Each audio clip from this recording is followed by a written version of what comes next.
Virtualization. About this module. Welcome to the Virtualization module.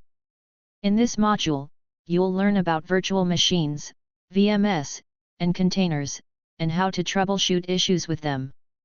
Knowledge of virtual machines and containers is essential for IT support technicians because these technologies have become integral components of modern IT infrastructure.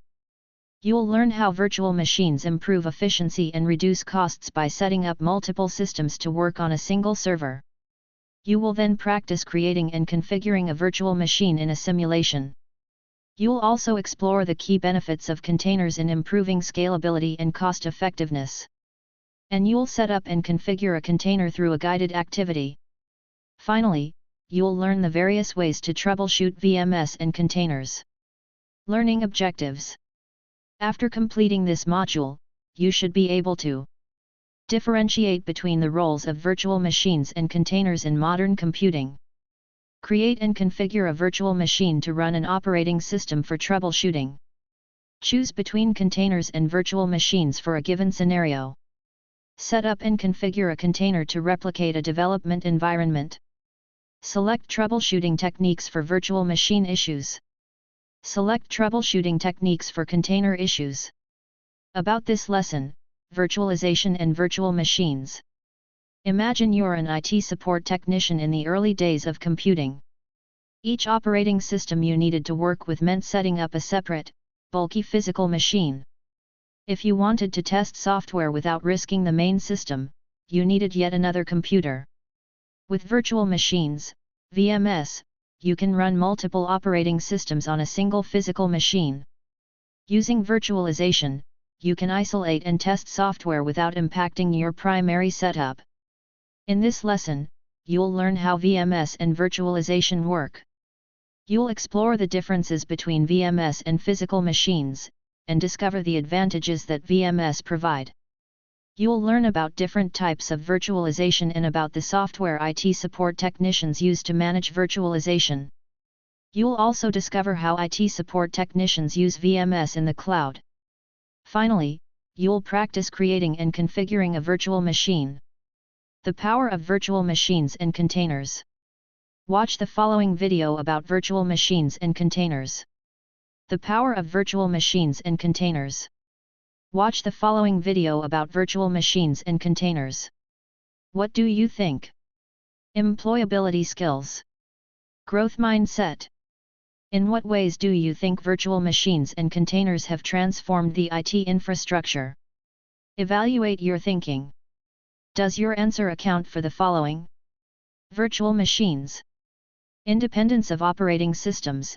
Virtual machines encapsulate entire operating systems, allowing IT support technicians to deploy diverse software applications without compatibility issues. Strong isolation. Virtual machines provide strong isolation between operating systems by running each OS in its own virtualized environment. Containers. Lightweight and fast to deploy. Containers are lightweight and have minimal overhead compared to virtual machines. This allows IT support technicians to rapidly deploy and scale their applications. Portable across environments, containers package applications and their dependencies into portable units that run consistently across different environments, such as development, testing, and production systems. Introduction to virtual machines. When IBM released the 5150 model of their PC line in the early 1980s, personal computing became mainstream. People could buy their own computers to create documents and spreadsheets and play games. As the personal computer revolution became a part of the culture, people wanted to do more and more with computers, such as try different operating systems and explore new software. To install a new operating system on an early computer, a user had to first erase everything on the hard disk, including all their data. If they later wanted to reinstall the old operating system, they again had to delete all their data. More than one computer. When you get a new smartphone, you'll spend time logging into your accounts, setting up your important apps, and transferring your data, like contacts. Imagine that you're now starting a new job and getting a company phone too. You must go through the entire process of setting up the second phone with all your business accounts, apps, and contacts. You're only allowed to use the company smartphone for business-related tasks, so you keep your personal phone for your own tasks. What if you had to do this for every area of your life? You'd have to set up and use a phone for your basketball league, another for your book club, and so on. This is repetitive, expensive, and takes up a lot of space in your bag. Like the smartphone example, a company might have a dedicated computer to perform a particular business function, such as running nightly processes for inventory counts. Inventory counts are complex business processes that track goods in and out of warehouses and ensure optimized levels of inventory. This nightly process requires data from multiple sources, including sales data, purchase orders, and shipment information. These types of computers often require complex setups, such as needing high processing power, large memory capacity, and specialized software applications, to perform their task. So, each task requires a dedicated computer that is specifically set up to manage that task and that users could not change. So, individuals and businesses would buy one personal computer, workstation, or server for each task. This very quickly became expensive, much like buying multiple smartphones for different activities in your life. Plus, in addition to the cost of the hardware, each machine used power and space and required ongoing maintenance. What is a virtual machine? The situation changed with the development of virtual machines. A virtual machine, VM, is a software-based emulation of a physical computer that can run different operating systems and applications. Virtual machines run on a physical computer, and each physical computer can run or host multiple VMs. Have their own virtual hardware, such as CPU, memory, disk, and network devices, that are isolated from the host system and other VMs. A single physical machine running 3 virtual machines, VMs, simultaneously. The physical machine is running Mac OS, 2 VMs are running Windows, and the other VM is running Linux. By using VMs, a company running the overnight process can start their dedicated VM to run the process at the end of the business day, and then when the process ends, shut the VM down until the next evening. This releases resources for another VM to use during the day. How do virtual machines work? Virtual machines are possible through virtualization. Virtualization is a technology that enables IT support technicians to create a virtual representation of a physical resource, such as a server, a storage device, or a network, by using software that simulates hardware functionality. Imagine you own a catering company that provides different meals and desserts for large events. Your company owns a kitchen with many specialized appliances, such as blenders, mixers, and a pizza oven. However, the appliances and the kitchen space are expensive, and your company is not always using the space. Also, like any kitchen, you don't use all the appliances all the time. The ones that you're not using just sit there, taking up space. Now, imagine if you could rent out your kitchen space and appliances so that many catering companies can share them. Virtualization is like a shared kitchen. In a shared kitchen, multiple people can use the same appliances and space. Similarly, by using virtual machines, multiple operating systems can share the same physical resources, such as CPU, memory, and storage, while maintaining isolation and independence. Virtual machines also have their own virtual hardware, such as a CPU, memory, disk, and network devices, that are isolated from the host system and other VMs. Because of the isolation provided by virtualization, IT support technicians can easily create, copy, move, or delete a VM without affecting the physical hardware. Now that you've learned the basics of virtual machines, let's explore the differences between physical machines and virtual machines. Differences between physical machines and virtual machines. As an IT support technician, you need be able to identify the differences between physical machines, including computers and servers, and virtual machines. Let's explore them. Introduction. A woman fixing a computer. Rosalind is a senior IT support technician at a small financial technology company that is experiencing rapid growth. The company just launched a consumer mobile application and needs to expand its IT infrastructure to support the new applications they are developing and an increasing number of users. The Chief Technology Officer, CTO, asks Rosalind to help plan the expansion. She decides to start by auditing the existing infrastructure and analyzing whether using VMS will address the company's needs. 1. Physical dependencies and hardware. 5 physical servers. Rosalind first assesses the existing physical servers. They are in a small on-site server room. These servers occupy physical space and require maintenance, such as cooling and power management. Rosalind notes the limitations in space and the aging hardware. Rosalind knows that virtual machines are software-based and exist as digital files on a physical machine. They emulate a physical computer, but do not have their own physical hardware. Rosalind concludes that using VMS can help the company run more machines without the need to increase their server space or maintenance. 2. Resource allocation and efficiency. A computer screen with dials and graphs. Rosalind notices that some of the current physical servers are tied to a specific application and only using 50% of their dedicated CPU, RAM, and storage capabilities. She realizes that this presents an opportunity to consolidate these applications using virtualization. She could use multiple VMS on each physical server to make more efficient use of the company's hardware resources. 3. Isolation and security. 4 virtual machines running inside one single physical machine. Rosalind knows that physical machines are naturally isolated from each other. Each machine operates independently, and a failure in one does not directly impact others. But each physical machine provides an access point to the network that the company needs to secure. She also notes that some physical machines are running multiple services and applications simultaneously. If a machine is compromised, it can affect all the services and applications on it. Rosalind finds that the company can achieve this same level of isolation using VMS because they provide software-level isolation, which allows separate, secure environments on the same physical hardware. This strong isolation helps to ensure that any malicious code or software failure in one VM does not affect others or the host system. This isolation also means that if a VM does fail, it's easy to stop it running and restart it from a previously known safe state. This means that if something does go wrong, such as a security breach, Rosalind can quickly revert the VM to an earlier state, enabling fast recovery.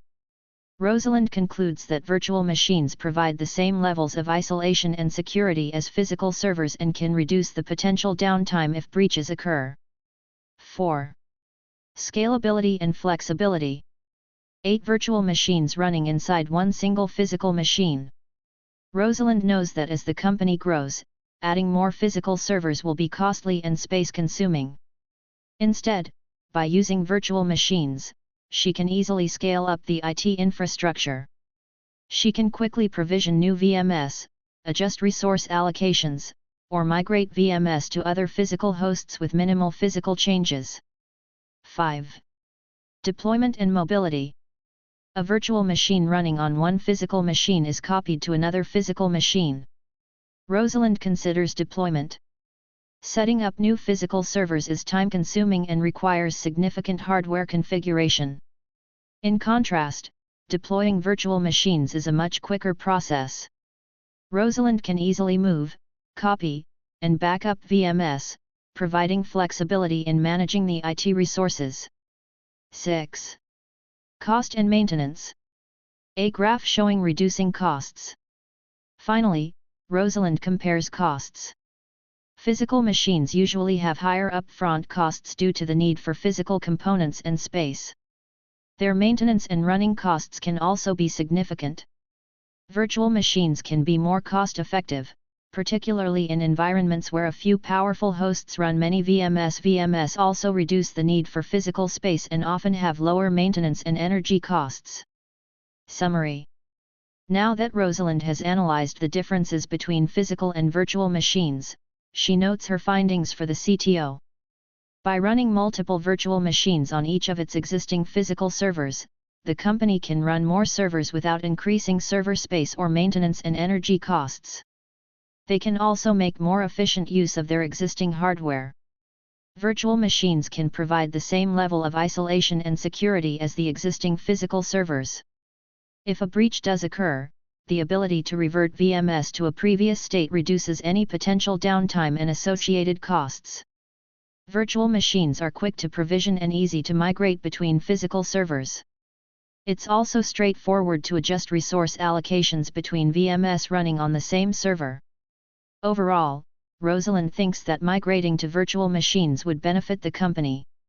While virtual machines offer flexibility, cost efficiency, and scalability, they can incur performance overheads and require specialized management skills.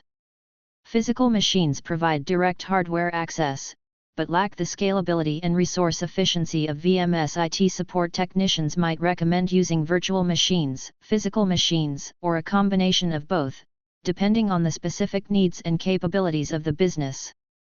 Their recommendations should balance factors such as performance, cost, and operational flexibility.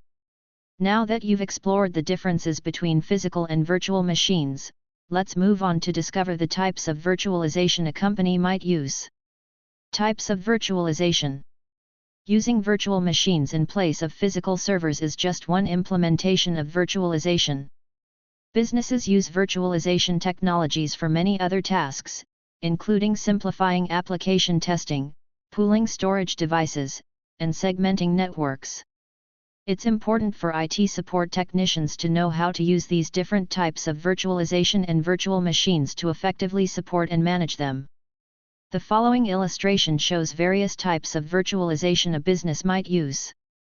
Storage databases and servers connected to multiple computers labeled as software virtualization, network virtualization, storage virtualization, hardware virtualization, operating system virtualization, and virtual troubleshooting. Select each section to learn more about each type of virtualization. Hardware virtualization. IT support technicians use hardware virtualization to consolidate servers. They create virtual versions of physical hardware resources to run multiple virtual servers on a single physical machine to reduce hardware costs, power consumption, and space requirements. Dynamically allocate resources depending on the current workload to improve resource usage and server performance. The responsibilities of an IT support technician in hardware virtualization include ensuring the efficient allocation of resources to virtual servers, monitoring performance, managing the overall health of the physical server, operating system virtualization. IT support technicians use operating system virtualization to create isolated environments on a single computer. These isolated environments enable developers and testers to run multiple, distinct environments for their applications without the overhead of setting up separate operating systems for each instance. Tailor each VM to have its own configuration, libraries, and software dependencies, independent of others. Test applications under different conditions and configurations to ensure compatibility and robustness. The responsibilities of an IT support technician in operating system virtualization include setting up and maintaining these environments, ensuring that they mimic real-world conditions as closely as possible. Providing effective support to development teams, ensuring environments run smoothly and efficiently. Managing access to environments and troubleshooting any issues. Software virtualization. Software virtualization is the process of using software to simulate the existence of hardware and create a virtual computer system. IT support technicians use it to create virtual environments on a host operating system. They use them to test applications and to ensure they are compatible with the virtual hardware and settings. As businesses upgrade their IT infrastructures, they use software virtualization to check whether existing critical applications will continue to function on their new hardware. Software virtualization enables technicians to thoroughly test applications on various systems before they deploy them into a live environment. They use it to run different applications in separate, isolated environments on the same physical hardware. Test new applications without affecting the host system or other applications. Test diverse operating conditions and software configurations. The responsibilities of an IT support technician in software virtualization include setting up virtual environments that replicate different operating systems or software configurations, ensuring that applications run smoothly in virtual environments, troubleshooting application issues that might arise due to compatibility problems, network virtualization. IT support technicians use virtualized networks to manage and allocate bandwidth more efficiently than physical networks. Network virtualization separates the physical hardware infrastructure, such as switches, routers, and load balancers, from the network services that run on top of it. Technicians use virtualized network environments to create multiple independent network layers, virtual networks, on the same physical infrastructure. Set up each virtual network to have its own set of policies and configurations. Keep virtual networks segmented from each other. The responsibilities of an IT support technician in network virtualization include configuring virtual networks to prioritize certain types of traffic, ensuring that certain applications always have the resources they need, dividing available bandwidth into distinct channels to allocate it as different services or departments require. Storage virtualization. Storage virtualization is the process of pooling physical storage from multiple network storage devices into what appears to be a single storage device managed from a central console. IT support technicians use it to manage their data from a single point, irrespective of the type or location of the physical storage devices. This centralization simplifies the management process and provides a more unified view of data across the organization. Quickly and efficiently replicate data across multiple sites or systems. This enables IT support technicians to store data backups off-site so that they can recover the data from the off-site storage device in the event of a disaster. The responsibilities of an IT support technician in storage virtualization include managing pooled storage resources, backing up and restoring data. Creating regular and reliable data backups is a key task for an IT support technician. It involves setting up and managing backup schedules, choosing appropriate backup methods, and verifying that backups are complete and accurate. It's also essential that they test restore processes to ensure that in the event of a failure, they can successfully recover the data. Virtual troubleshooting. IT support technicians use virtual machines to troubleshoot more efficiently and effectively. Virtual troubleshooting enables IT support technicians to diagnose and resolve issues efficiently. Technicians can quickly replicate environments to match the one where the issue occurred to shorten the time between identifying and attempting to reproduce the issue. Share an environment between different members of the IT support team or even with developers. This ensures that each team member works in the environment where the issue occurred, making collaborative troubleshooting much easier. The responsibilities of an IT support technician in virtual troubleshooting include creating an exact replica of the environment where an issue occurred, which helps identify bugs and issues related to specific configurations or interactions. Testing patches, updates, and other troubleshooting solutions, such as system configurations in various environments, to ensure compatibility and functionality before wider deployment. Did you know? The concept of virtual machines dates back to the 1960s. IBM developed systems that enabled different users to run different operating systems on a single mainframe computer. These systems were based on the idea of virtualization. Virtual machines continued to improve over the next few decades. In the 1990s and 2000s, they became more popular and widely used. Now that you have learned about the types of virtualizations, let's check out the software that IT support technicians use to manage virtual machines. Hypervisors. In the world of virtualization, one of the software components that plays a pivotal role is the hypervisor. A hypervisor is unique software that enables IT support technicians to run multiple virtual machines on a single physical computer. Technicians use hypervisors to create, run, and manage VMS. They can use them to allocate hardware resources, such as CPU, memory, and storage, to each VM, ensuring that the VMS operate efficiently and independently of each other on the same physical machine. Hypervisors act as a management layer between the physical hardware of a computer and the virtual environments, or virtual machines, that run on that hardware. There are many hypervisor packages available for different host operating systems. Microsoft Hyper-V, a Windows native hypervisor that IT support technicians can use to create and manage VMS directly on their local Windows machines. They can also use the server version of Hyper-V to implement server virtualization. Additionally, it integrates with Microsoft Azure, enabling virtualization in the cloud. Parallels Desktop, virtualization software for Mac OS that enables IT support technicians to run Windows and Linux VMS alongside Mac applications. Parallels Desktop is designed to provide access to applications running on different operating systems on a Mac computer. Red Hat Virtualization, RHV, an open-source virtualization solution for Linux based on the kernel-based virtual machine, KVM, hypervisor. The KVM hypervisor is open-source virtualization technology built into Linux. IT support technicians use RHV for local VMS as well as server virtualization. Oracle VM, VirtualBox. Free, open-source virtualization software that IT support technicians commonly use to create and manage virtual machines for development and testing purposes. VirtualBox supports a wide range of operating systems, including Windows, Mac OS, and Linux. VMware vSphere, a server virtualization platform that uses a bare metal hypervisor.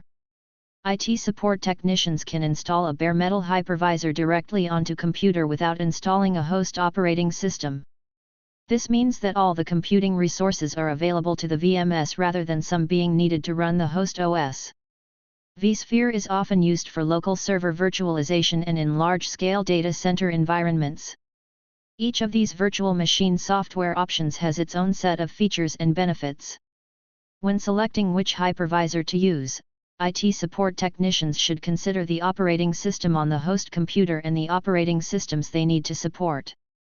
Now that you have learned about virtual machines and hypervisors, let's explore the role of virtual machines in the cloud. Virtual machines in the cloud. Virtualization and VMS have not only transformed traditional computing setups, IT support technicians also use them in cloud computing.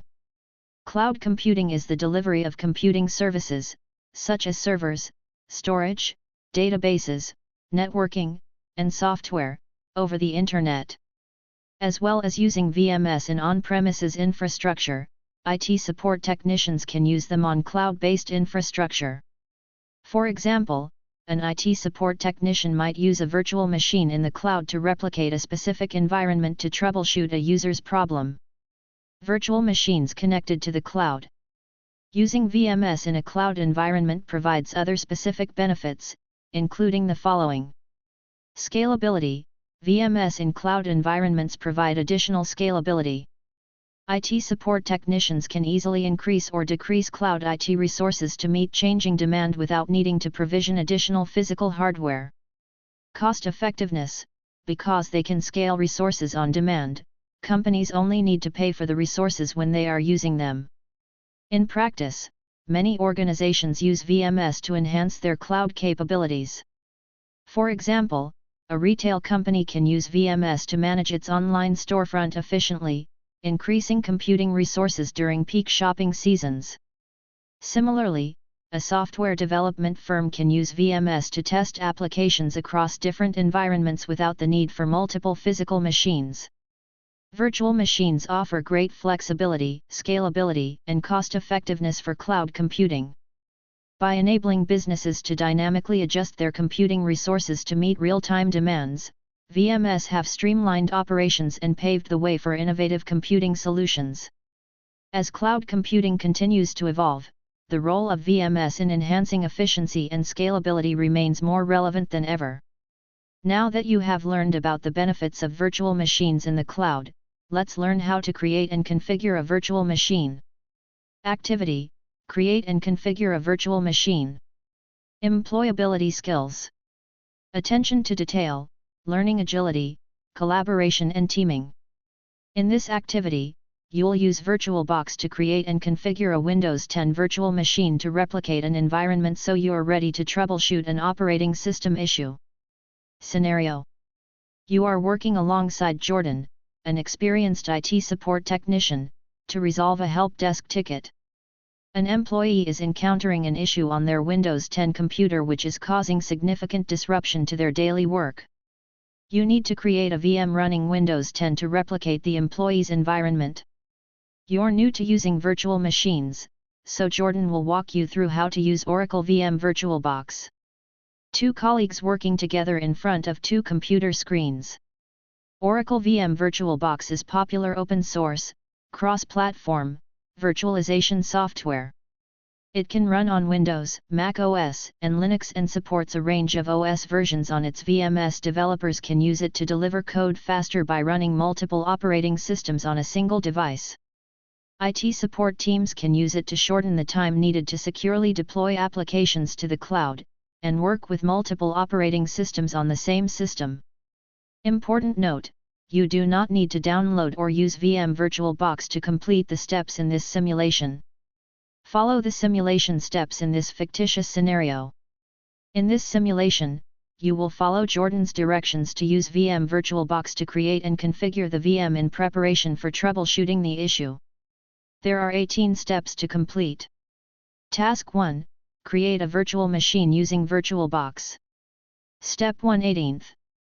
When you open Oracle VM VirtualBox Manager, the screen displays a list of available virtual machines, VMS. You notice there is a virtual machine called Kali Linux available. Jordan explains that the IT team has configured this VM in VirtualBox for IT support technicians to use, but you'll be creating a new VM with Windows running on it. Select the next arrow to continue.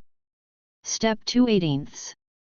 Jordan tells you that you'll be using Oracle VM VirtualBox Manager to install the new virtual machine. He tells you to use the machine menu to start creating a new Windows 10 virtual machine to replicate the employee's environment. On the menu bar, select Machine. Step 3/18. On the machine menu, select New. Step 4/18. The virtual machine name and operating system dialog opens. Jordan says this is where you will create your new virtual machine. He asks you to name the VM and specify a path for the destination folder. In the name field, type Windows 10. Then, press Enter. Step 5/18. In the folder field, type C:\VMS. Then, press Enter. Step 6/18. Next, Jordan explains that ISO images are digital copies of physical disks used to distribute operating systems. ISO images allow virtual machines to boot from a file without needing a physical drive to install the OS. Select the arrow in the ISO image drop-down menu to display a list of ISO images. Step 7/18. Select C/VMS/NS_Windows_1/consumer_editions_22H2_x64_DVD_8-7 from the ISO image list. Step 8/18. Jordan points out that selecting the ISO image automatically populates the edition field and prevents changes to the type and version fields. He explains that this is because VirtualBox detects this information from the ISO you chose in the ISO image field. Select Next. Step 9/18. The unattended guest OS install setup dialog opens. Jordan explains this is where you'll set up a username and password and enter the product key for the operating system. Leave the default username as vboxer. In the password field, type 4MLWXZ98B, and then type it again in the repeat password field. Then, press Enter. Step 10/18. In the product key field, type X4PX2MNYP5G1VWHFP2WYBBHYY. Then, press Enter. Step 11/18. Now that the configuration includes a password and a product key, select Next. Step 12/18. The hardware dialog opens. Jordan tells you that Microsoft recommends a minimum of 1 processor and 2 GB, 2048 MB, of memory for installing Windows 10. He tells you to leave the default values as they are. Select Next. Step 13/18. The virtual hard disk dialog opens. Jordan tells you that Windows 10 requires at least 20 GB of hard disk space. He asks you to create a virtual hard drive disk and set the disk size to 30 GB to allocate plenty of space. In the disk size field, type 30. Then, press Enter. Step 14/18. The configuration for the virtual machine is ready to review. Select Next. Step 15/18. The summary dialog opens. Review the summary of the settings that you specified. Jordan explains that you can adjust these settings in the future whenever the VM is powered off. Select Finish to create the VM. Task 2, Start Windows VM machine. Step 16/18. Jordan explains that VirtualBox has created the VM. Now, to finish installing the operating system, you need to start the VM. Notice that the list of VMs in VirtualBox now includes your new virtual machine, Windows 10. On the toolbar, select Start. Step 17/18. When the VM starts, the Windows Setup dialog displays. Select Next to begin the installation of the Windows 10 operating system. Note * installing Windows 10 usually takes 20 to 30 minutes, but in this simulation the process is accelerated. Step 18/18. The Windows installation completes, and the Windows Start screen opens. The Windows 10 virtual machine is now available for use. Jordan congratulates you for successfully creating a new virtual machine running the Windows operating system that you can use to troubleshoot the employee's issue. Select the next arrow to continue. You successfully used Oracle VM VirtualBox to create a Windows 10 virtual machine. You then started the virtual machine to install Windows 10 on the VM. Well done! You and Jordan successfully created and configured a Windows 10 VM to use to troubleshoot the employee's OS issue. Summary and looking ahead. In this lesson, you learned about how VMS and virtualization work and the advantages they bring to on-premises and cloud computing. You explored the different types of virtualization, IT support responsibilities, and hypervisor software to manage VMS. You also practiced creating a virtual machine in a simulation. The next lesson introduces containers and compares them to VMS. IT support technicians need to understand the differences between them to choose the best technology to meet the needs of a project. About this lesson, containers. Virtualization and containerization are the two most frequently used mechanisms to host applications in a computer system. Virtualization uses the notion of a virtual machine as the fundamental unit. It virtualizes an entire machine down to the hardware layers. Containerization, on the other hand, uses the concept of a container. It virtualizes software layers above the operating system level. In this lesson, you'll discover the benefits of using containers and then compare them with VMS.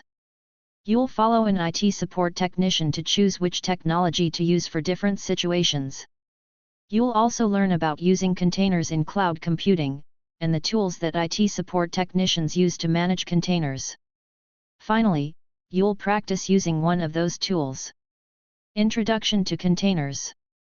The advent of container technology marks a significant shift in how IT support technicians deploy and manage software applications. This innovation, like the transformative impact of shipping containers in global logistics, offers a streamlined and efficient software handling approach. The invention of shipping containers revolutionized trade and logistics by standardizing how shippers moved freight from one place to another. Shipping containers enabled shipments to be moved between different modes of transportation, ship, train, or semi-truck, without anyone needing to unload the goods. Shipping containers can carry a whole range of goods, from grains the size of rice to large cars and machinery, while remaining a standard size.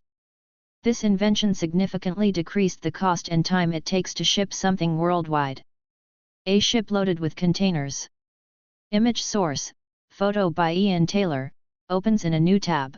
On Unsplash, opens in a new tab. A software container is a standardized package. Everything needed to run the application is inside a single container, including the code, runtime environment, system tools and libraries, and settings. The following illustration shows how a container packages all the necessary computing resources, including code, environment, tools, and libraries. An IT support technician can then deploy the container on multiple operating systems. Take a moment to study this illustration. An illustration showing an open box, or container, with code, runtime environment, tools, and libraries going into it. Then, the sealed box, or container, is shown to be able to take different paths to different operating systems. Beyond operating systems. Before containers, IT support technicians needed to install an entire operating system, such as Linux or Windows, on a physical computer to run any software that they needed to service their users. They would install the software, such as an email server, and then deploy the email system software to the users. Virtual machines, VMS, help simplify this process by using software to emulate the physical hardware of a computer. This negates the need for a separate physical computer, and IT support technicians can install an operating system on a VM. However, they still face the following challenges. Both approaches require the technician to install and run an entire operating system, even if the software only needs to use a small part of the operating system for a specific job. Operating systems take up a lot of storage and memory.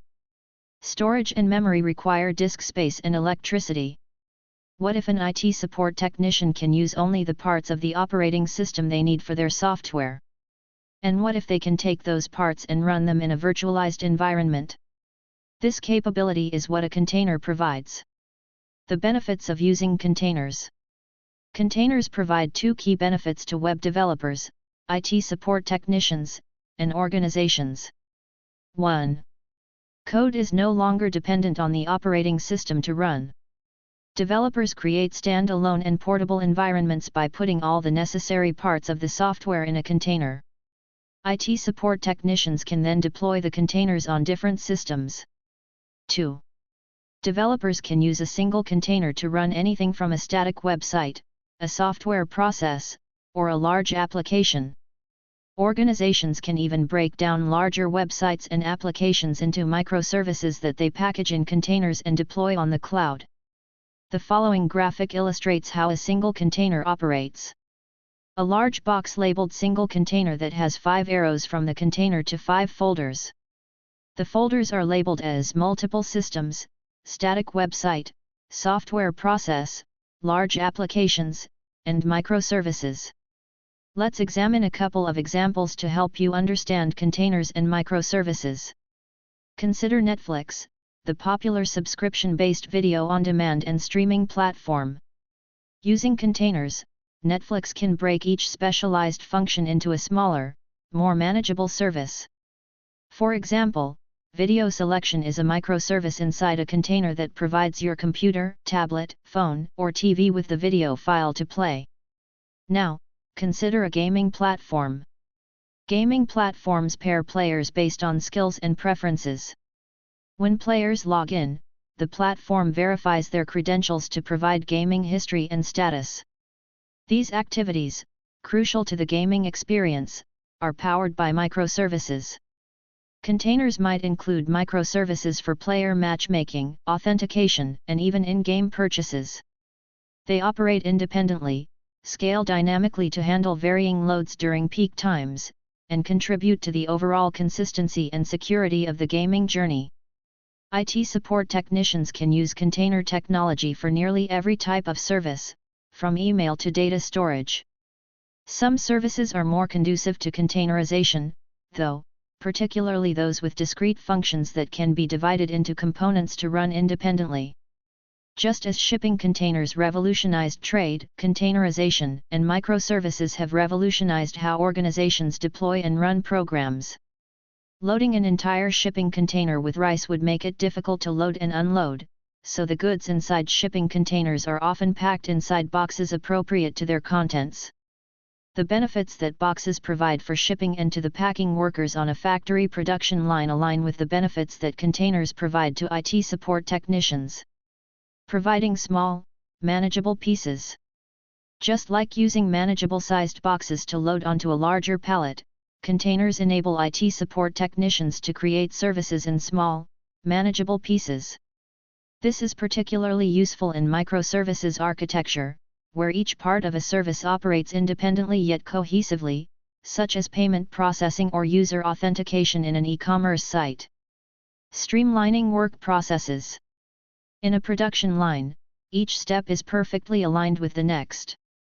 Containers facilitate such streamlined processes in software development, especially in continuous integration and continuous deployment, CI/CD, environments. Containers help companies to test and release their software smoothly and quickly, responding quickly to emergencies. Just like having a control panel on a production line to handle any emergencies, IT support technicians can quickly remove, update, and replicate containers. This is essential for businesses to recover swiftly from unexpected events, ensuring their services remain available. Supporting teamwork and quick changes. In a fast-paced environment, teams need to work together seamlessly and adapt quickly. Containers are great for this collaboration, fitting well with agile development and DevOps approaches. They help teams rapidly deploy updates and new features, just like packing workers function together to quickly and efficiently package a product. Maximizing resources. Think of containers as space-efficient storage units. They enable technicians to run more applications on a single server compared to traditional methods. This is like having a compact storage system that can hold more items than a larger, less efficiently organized space. Keeping things separate and safe. Containers act like individual packages on a large pallet, keeping items separate so they don't interfere with each other. This feature is important for service providers who manage multiple client applications, ensuring that each one runs in its own secure space. Now that you have learned about the benefits of containers, let's get familiar with the differences between containers and virtual machines. Differences between containers and virtual machines. IT support technicians play a key role in deploying applications and managing resources, typically during system upgrades or when implementing new technologies within an organization. Recognizing the differences between virtual machines, VMS, and containers is important for making informed decisions about deploying applications and managing resources. While VMS and containers offer efficient ways to run multiple systems or applications, they differ significantly in their approach and functionality. Let's review the key differences between containers and virtual machines. Architecture and resource allocation. Containers are like apartments in a large building, sharing the building's essential services, such as electricity and water, while maintaining separate living spaces. Containers share the host system's operating system kernel. The kernel is the software that controls the operating system. But containers keep the application and its dependencies in separate, isolated user spaces. This makes containers lighter and more efficient than VMS in terms of resource utilization. Virtual machines, VMS, are like individual houses in a neighborhood, each with its own complete set of utilities and infrastructure. Each VM runs its own full-fledged operating system, mimicking a separate computer with its own hardware resources. This setup provides strong isolation, but can lead to more resource usage. Startup time and performance. Containers, due to their lightweight nature, containers can start up almost instantly, providing a faster deployment time compared to virtual machines. Virtual machines, VMS, with their need to boot an entire operating system, take longer to start. Isolation and security. Containers, while isolated, share the host's kernel, which can pose potential security risks if not managed properly. Virtual machines, VMS, offer a higher level of isolation because they separate the guest operating system from the host. This makes VMS a more secure option for running applications that require stringent security measures. Scalability and management. Containers are highly scalable and easier to manage due to their smaller size and the ability to handle more applications with fewer resources. Virtual machines, VMS, being larger, require more resources and are generally less scalable in comparison. By considering these differences, IT support technicians can make informed decisions that best suit their application requirements and resource availability. Use cases for containers and virtual machines. Recognizing the differences between virtual machines and containers is essential for choosing the right technology for an organization's needs. IT support technicians should consider recommended use cases when deciding which technology to implement. Containers. Containers are quick to start, use resources efficiently, and are lightweight and scalable. Here are some use cases for containers. Rapid application development. Containers are great for rapid application development and deployment because they provide quick, consistent, and reliable deployment of application code across disparate environments. Microservice architecture. In a microservices architecture, IT support technicians can deploy each service in a separate container. This provides lightweight, scalable, and independent management of each component. Continuous integration or continuous deployment. Containers support CI/CD practices by enabling quick rollouts and rollbacks.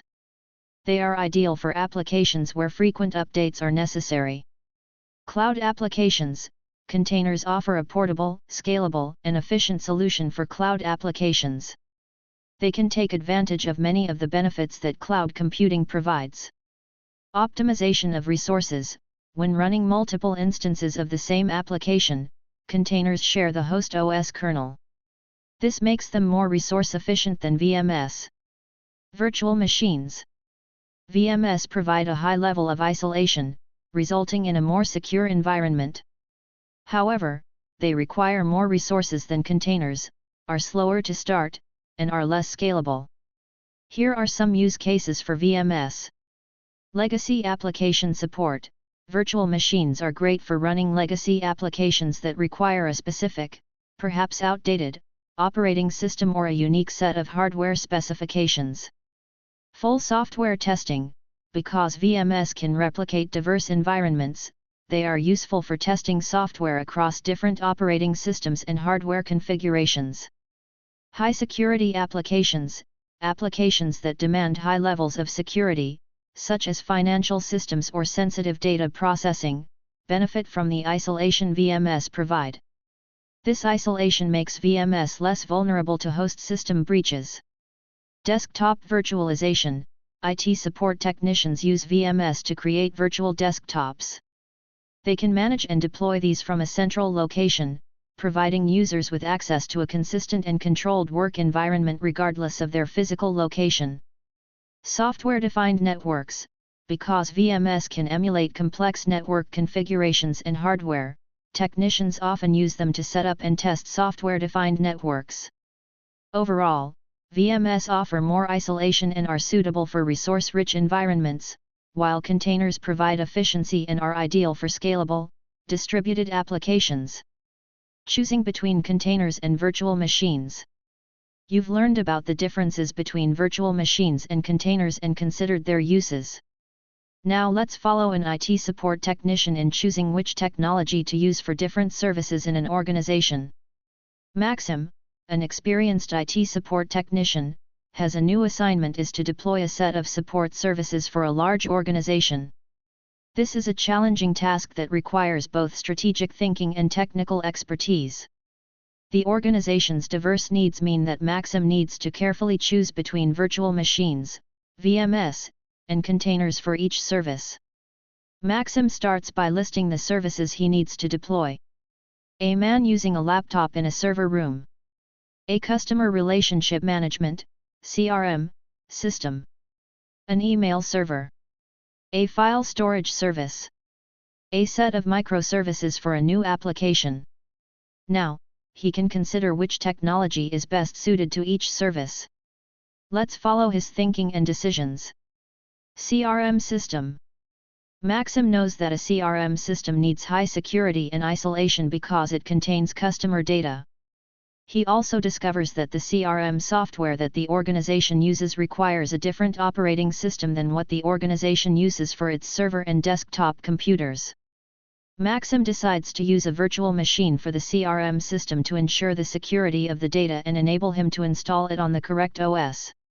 A CRM application displayed on a laptop screen with surrounding icons including a bullseye, bar chart, talk bubbles, and an IT support technician with a headset.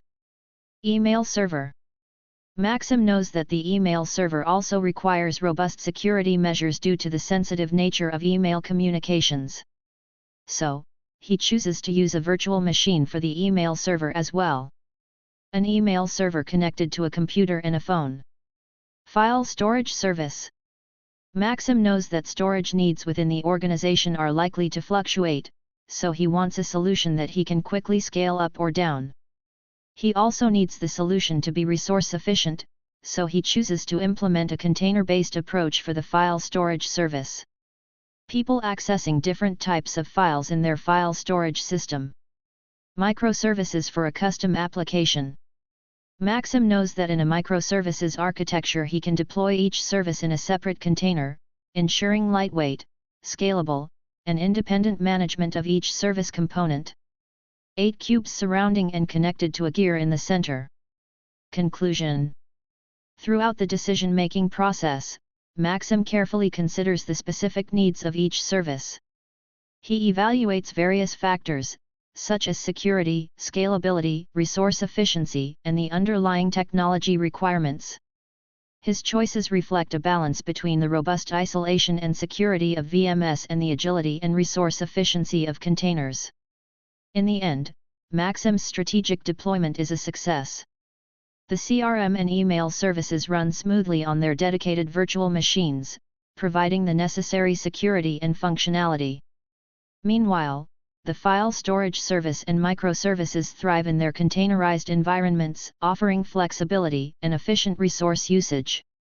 Maxim's expertise and thoughtful approach ensure that he deploys each service using the technology that best suits its needs. Now that you have studied use cases for virtual machines and containers, let's learn about the role of containers in cloud computing. The role of containers in cloud computing. Containers, when used in the context of cloud services, are a set of lightweight, versatile toolboxes that IT support technicians can move and use anywhere. These toolboxes hold everything needed to run a specific part of a service, making them extremely useful in various areas of cloud-based IT infrastructure. There are 3 key benefits of using container applications in the cloud. They can run on any cloud platform that supports them without requiring changes to the application code. This means that developers can focus on creating and updating their applications without worrying about the underlying infrastructure or compatibility issues. They also facilitate faster deployment and easier updates because technicians can create and destroy containers in seconds. They can be grouped together into clusters. Clusters are collections of containers that work together to provide a service or function. For example, a cluster of containers can run a web server, a database, and a load balancer. Developers can use tools, such as Kubernetes, to manage their clusters. Let's consider how a company can use containers in the cloud. Alexander, an IT support technician, works for CloudESale Inc. The company is facing a significant challenge. Its online marketplace is experiencing uneven and often heavy traffic, particularly during peak seasons. This challenge is leading to performance issues and occasional downtime, negatively impacting user experience and business operations. A man working on a computer in an office. Introduction. Alexander needs to find a solution that is scalable and will maintain performance during high traffic periods. It also must be cost-effective, avoiding unnecessary expenses during off-peak times. Alex turns to containers to help him meet these requirements. Benefit 1. Alexander knows that containers are like standardized packages for software applications that encapsulate everything the application needs to run, its code, runtime, and libraries, in a single, portable unit. When using containers on the cloud, he can move these portable units anywhere that needs their services. This approach stands in contrast to the traditional use of large, single-purpose servers, which are not only more expensive, but also unused during periods of low traffic. Benefit 2. By adopting containers, Alexander can break down the website's functions into smaller, isolated units. He can manage and deploy each container independently.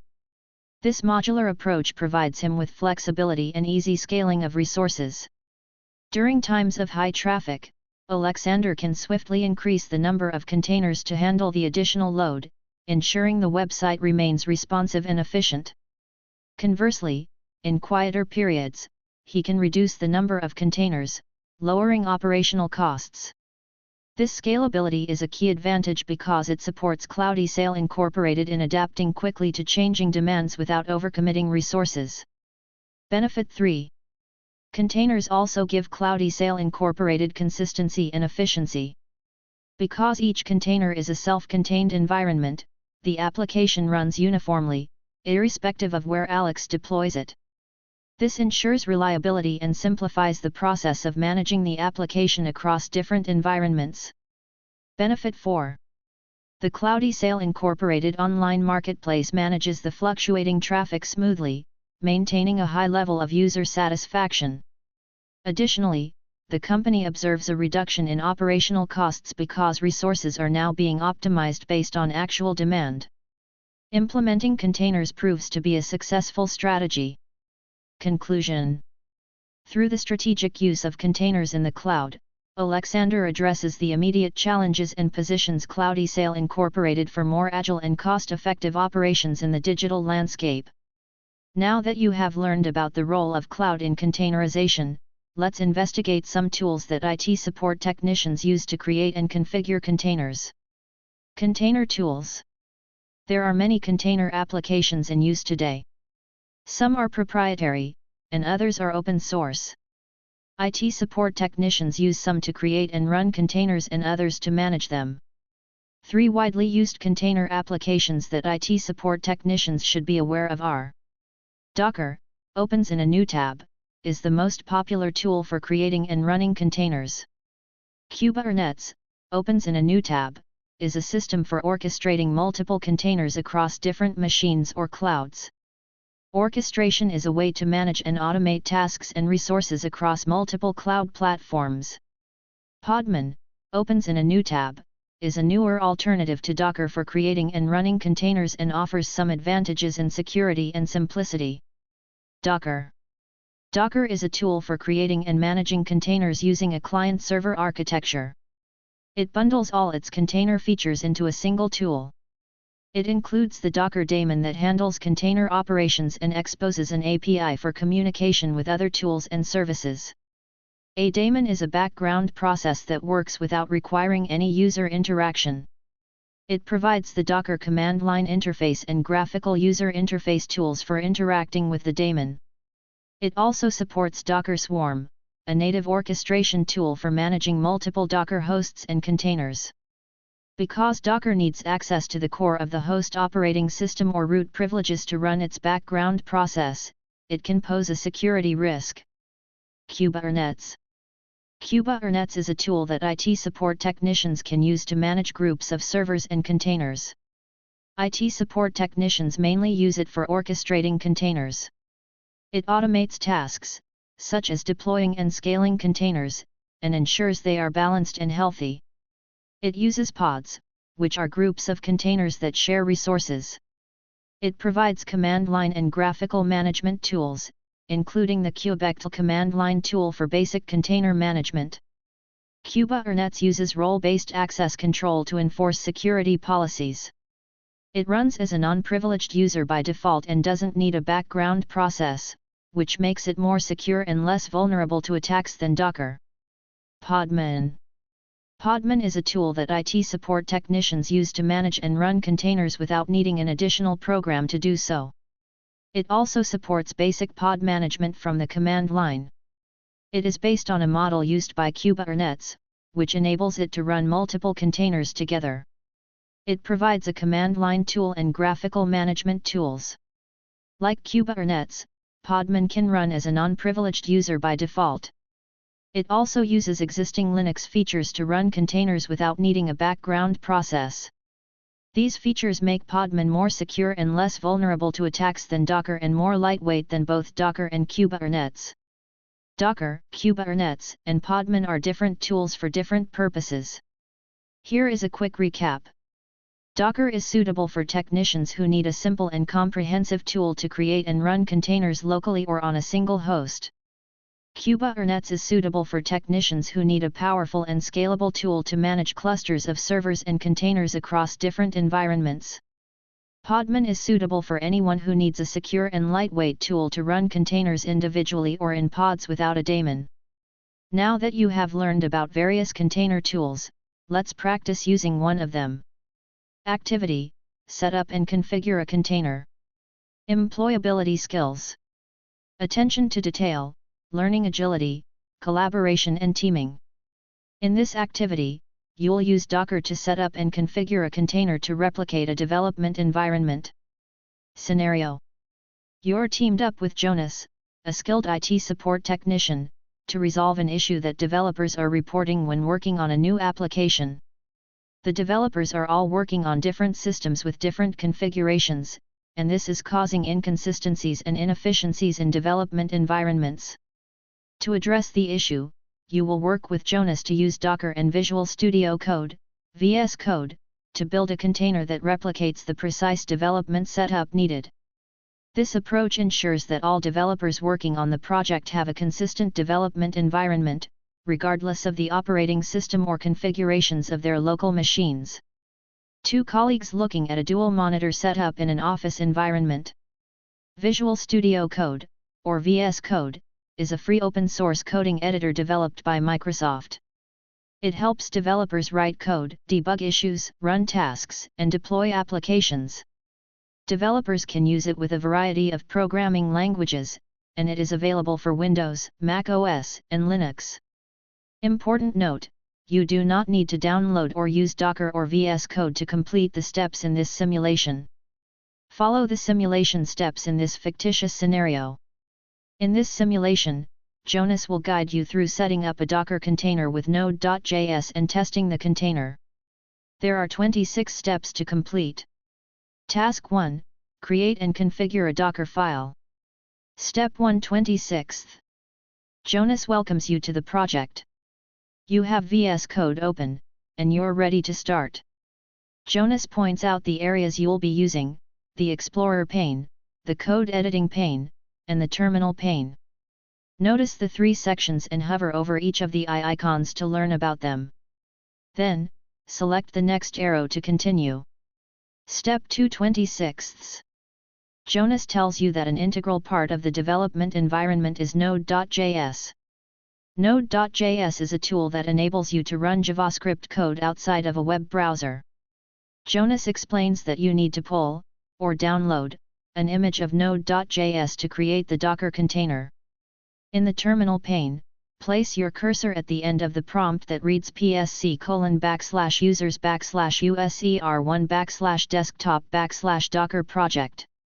Type docker pull node, and then press enter. Step 326.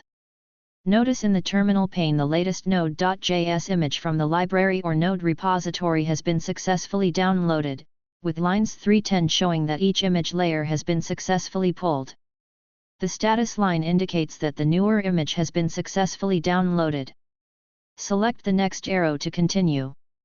Step 426. Now that you've pulled the Node.js image, you can finish creating a Docker file.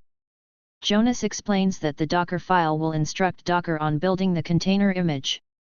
It includes the Node.js environment and the application's dependencies. It also includes the package.json file, which specifies the project's dependencies, scripts, and metadata. This Docker file ensures consistent builds and execution of Node.js applications within Docker containers. Select the next arrow to continue. Step 526. Jonas asks you to create a new file in the workspace. On the menu bar, select File. Step 626. On the File menu, select New File. Step 7/26. In the New File dialog, in the Select File Type or Enter File Name field, type Docker file. Then, press Enter. Step 8/26. The Create File dialog displays, showing the default file name of Docker file. You can use this default name. Select Create File to save your Docker file. Step 9/26. Now that you have created the Docker file, Jonas explains that you need to configure the Docker file with specific instructions. He says you first need to specify the node.js image within the file. On line 1 of Docker file, type from node latest. Then, press Enter. Step 10/26. Jonas points out the importance of a dedicated workspace within the container. He says you need to set up a working directory to create a primary folder to store application files. On line 2 of Docker file, type workdir/app. Then, press Enter. Step 11/26. Next, Jonas explains you need to put the package.json file into the new app directory. He instructs you to write code that will copy package.json from the project folder into the /app directory inside the container. On line 3 of Docker file, type copy package.json/app/. Then, press Enter. Step 12/26. Finally, Jonas explains that the last step is to add code to install the Node Package Manager, NPM. The NPM installs the necessary software from an online library. On line 4 of Docker file, type run npm install. Then, press Enter. Step 13/26. Now that you've configured the Docker file, you need to save it. On the menu bar, select File. Step 14/26. On the File menu, select Save. Task 2. Build the Docker image. Step 15/26. Jonas says you're now ready to build the Docker image. The Docker file defines the environment and commands to install dependencies. However, to run the application in a container, you need to build an image from this Docker file. Select the next arrow to continue. Step 16/26. Jonas explains that you are going to use the docker build command in the terminal pane to build the image. You'll append it with a t command to specify a name so you can refer to the image in a subsequent step. In the terminal pane, type docker build t node latest, be sure to include a space and the period. Then, press Enter. Step 17/26. Notice the first line states plus building 4.9s, 9/9, finished. Jonas explains that this means that the build process took 4.9 seconds to complete, and 9 out of 9 steps were executed. Also, finished indicates the build was successful. Select the next arrow to continue. Step 18/26. Jonas suggests that you use Docker Desktop to confirm that the image was created. Docker Desktop is a graphical user interface, GUI, for managing containers, applications, and images. Jonas guides you to open Docker Desktop and select Images. The list of available images displays, including NodeApp, which is the name of the image you just created. Select the box next to NodeApp. Step 19/26. The Docker Desktop is now displaying detailed information about the NodeApp image. Jonas explains that the image hierarchy represents the layers that make up the image, and layers, 16, lists the specific commands used during the image creation process. Select the next arrow to continue. Step 20/26. Jonas also points out the image details next to the image hierarchy. Notice there are 6 images. Docker images are built in layers, each representing a change from the previous one. Each image includes details such as the name, the number of included packages, the days elapsed since the image was created, and a link to view the image in GitHub. Select the next arrow to continue. Task 3, Run Docker Container. Step 21/26. Jonas congratulates you on successfully building a Docker image, and now it's time to run the container. He asks you to navigate to the Containers pane of Docker Desktop. Notice there are no running containers. Jonas asks you to select Images. Step 22/26. Jonas explains that you will create a new container in Docker by running the image. In the image list, in the Node app row, in the Actions column, select the Run button, right-pointing black triangle. Step 23/26. Jonas explains that Docker will auto-generate a random name for the container, but to help developers find your container, he advises you to give it a meaningful name. Select Optional Settings to open the Optional Settings pane. Step 24/26.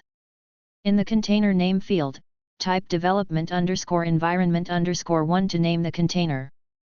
Then, press Enter. Step 25/26. The pane also shows that there are no ports exposed in this image.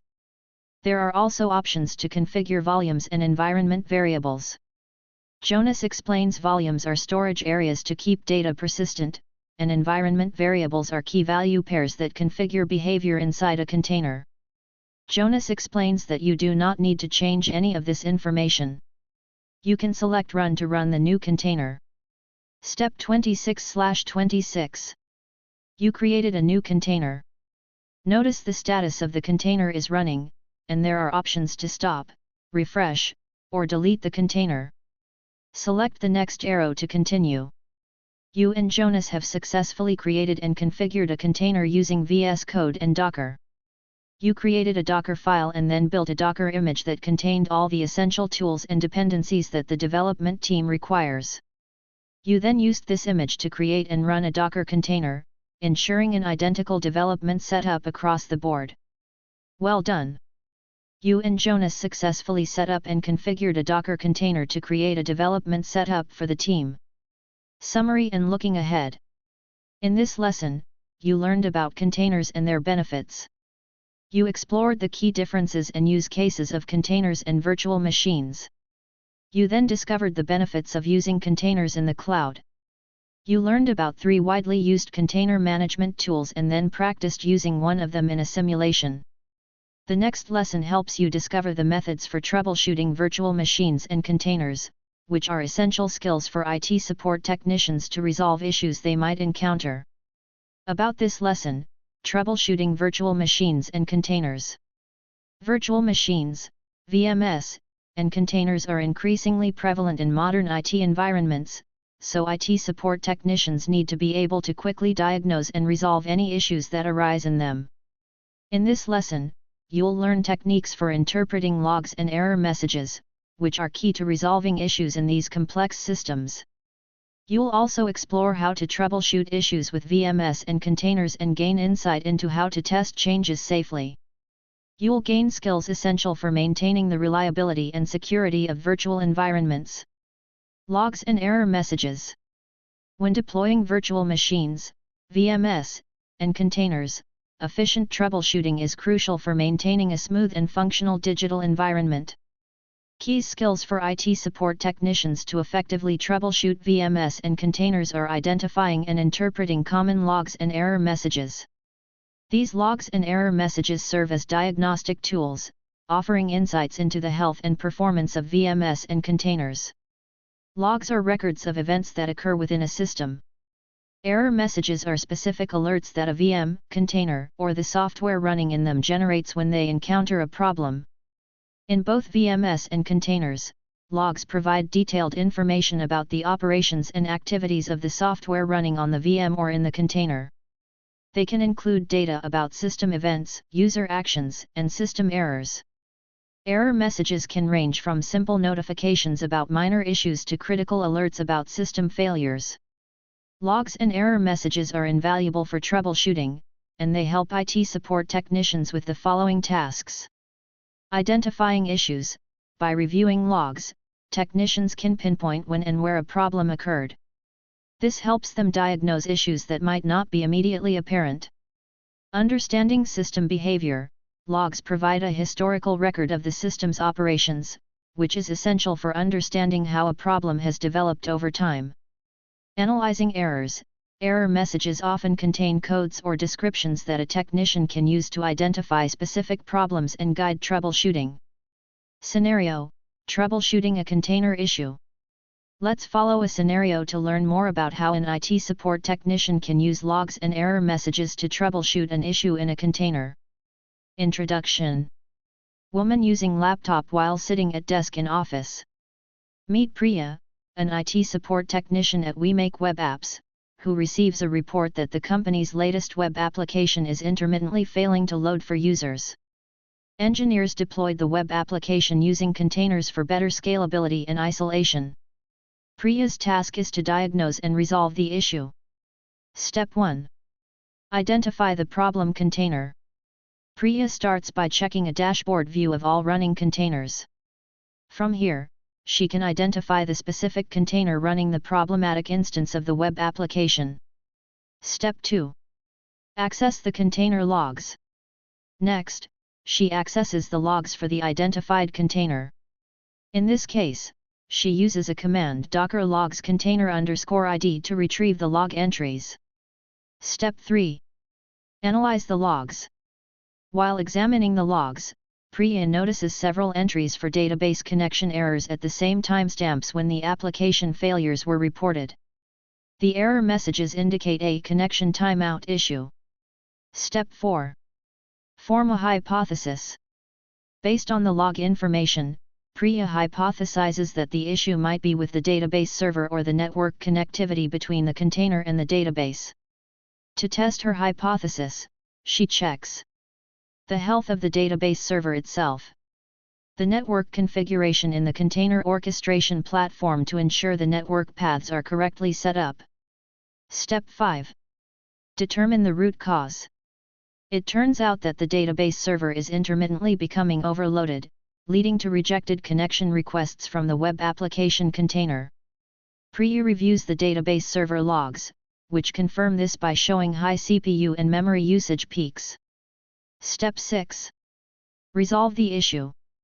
Priya increases the resources allocated to the database server to handle the higher load and implements additional monitoring to alert the team if similar resource constraints occur in the future. Summary.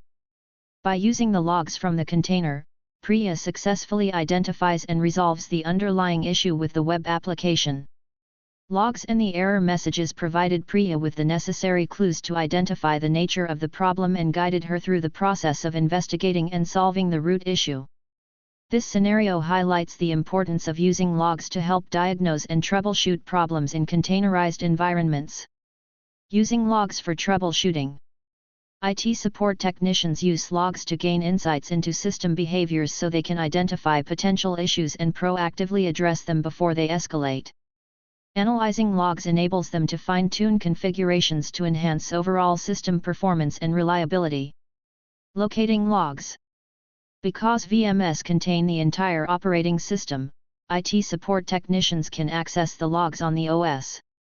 Some operating systems store logs in standard logging directories and others provide tools to view them. Windows. Windows does not store logs in an accessible directory, so IT support technicians use the Event Viewer application to access them. Windows categorizes logs in Event Viewer into Windows Logs, which stores all system, security, and setup log data. Applications and Services Logs, which stores log data for applications and services installed on the machine. Mac OS.